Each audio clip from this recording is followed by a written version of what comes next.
Hello guys, and welcome back to the channel, where today guys, I'll be showing you how to scan passport on KLM.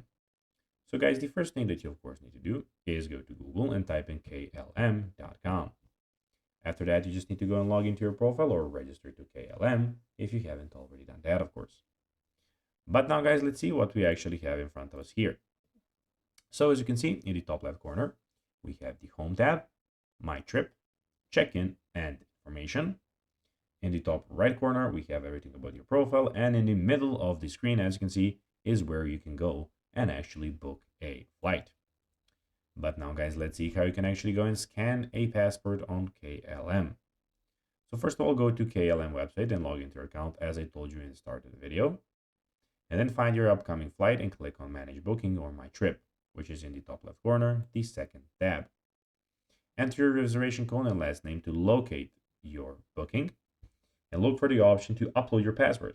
This is usually found under a section like Documents or Passport to Upload. So at the moment, I don't have any bookings. That's why this is empty for me. But when you have some, they will be here. Use your smartphone or scanner to take a clear picture of your passport. Make sure all details are visible and image is not blurry. Upload the scanned image of your passport and submit your request. Just make sure to check the required and guidelines provided by KLM for passport scans to ensure your document is accepted. So guys, that will be everything for this video. I hope that you found this video informative and entertaining, guys. If you did, don't forget to like this video, share it, subscribe to the channel, and put the notification on, as guys, this really helps us grow our channel. So if you have a few seconds, it will be pretty cool if you could do this for us. So guys, that will be everything for this video. I hope that you enjoyed it. And guys, as always, I'll be seeing you in the next video on this YouTube channel.